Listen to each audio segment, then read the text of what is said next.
In football, the scramble for tickets for the local derby this weekend between Colchester and Norwich City looks like driving another wedge between the two clubs. Colchester are still angry about losing their manager to Norwich at the start of the season. Now plans to put a restriction on the number of Norwich fans has triggered another war of words. Chris Willen bought tickets for the derby match on Colchester United's website in December. He was planning to meet up with some friends from the University of Essex, and the tickets arrived. But recently, he got a phone call from Colchester United asking if he was a U's fan. I'm not actually, to be honest with you, I'm a Norwich City fan. Colchester then told Mr Willen his tickets would be made invalid. He said to me, "You have to understand the situation, obviously." And I'm like, well, I don't actually, to be honest. And I was actually in shock. This story all started when the weather was a bit warmer. It was the reverse fixture here at Carrow Road in August. Colchester beat the Canaries 7-1. Manager Paul Lambert moved from Colchester to Norwich. Delighted to say that we are announcing Paul Lambert as our new football manager. The two clubs couldn't agree compensation. Then Colchester allocated just 1,900 tickets to Norwich fans for Saturday's game, which has forced other City fans to buy tickets in the home section. This fan wanted to remain anonymous. I just said I had trouble getting tickets online. Can I book them with you? She said, OK. I made up something about I used to go to Layer Road, and that was about it. Chris Willen's friends are a teacher and a library manager, but Colchester United told us today, whilst Mr Willen feels that his group are reasonable citizens, it would have been difficult for us to knowingly leave people with away allegiances in home areas. Mr Willen isn't satisfied and says he's been treated like common scum. Okay. Mike Liggins, BBC Look East. A prisoner who taunted police by updating his Facebook profile while on the run from an open prison in Suffolk has been captured. Suffolk police say burglar Craig Lynch, who absconded from Hoseley Bay Prison last September, was arrested in Kent on Tuesday night. He's been charged with escaping from lawful custody. A last-ditch meeting to try to secure the future of a historic windmill in Norfolk has ended without final agreement. A dispute between the couple running Denver Mill near Downham Market and the Norfolk Historic Buildings Trust over maintenance costs means that it could close. A decision on funding will be made later this month.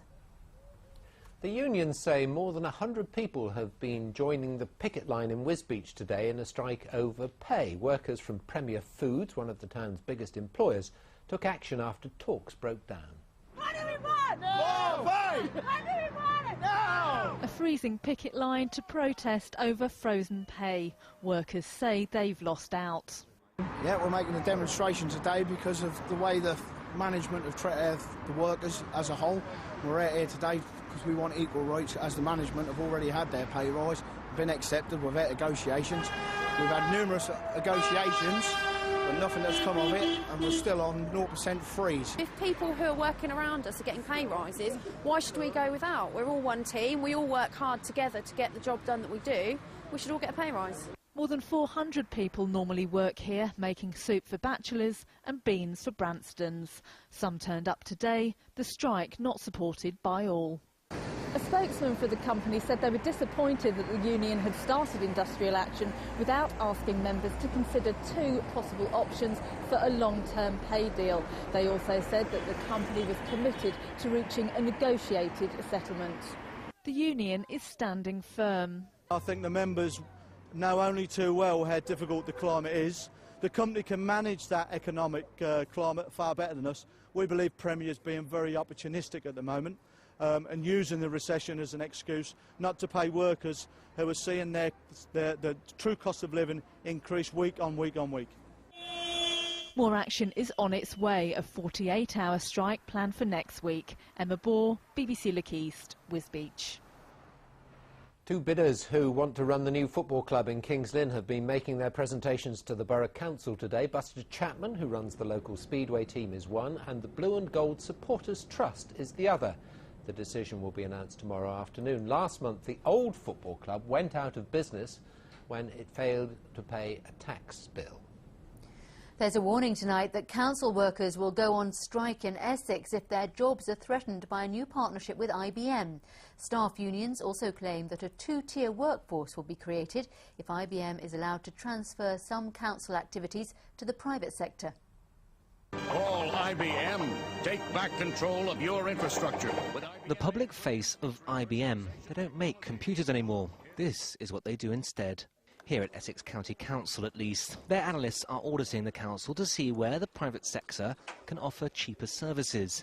If they can, either IBM or another contractor will bid to take them over. It's all about improving services. It's become all the more necessary since the world recession, because whoever wins this general election this coming year, we know there's not going to be much money around for services. So we want to keep services going, we want to make certain we protect really good services and keep council tax down. Don't mention privatisation or outsourcing here. He prefers words like radical, pioneering. It is certainly an ambitious plan to beat the squeeze on spending, the largest contract of its kind in the country. Everything is up for grabs, from local recycling services to schools, even care homes. And this is the big hope, a 20% reduction on the council's £1.2 billion annual budget. And changes will be phased in over the length of this 8-year contract.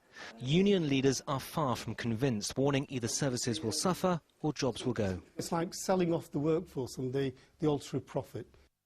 We expect new workers coming into the contract to be paid the same as transferred workers. We're totally against this idea of a two-tier workforce. It leads to bad services, it leads to bad relationships, and it cannot be condoned. So far, Essex County Council hasn't given that assurance. So before any new services can be delivered, industrial action will have to be avoided. Now, few crimes can be more horrific for the victim than child abuse. People can often carry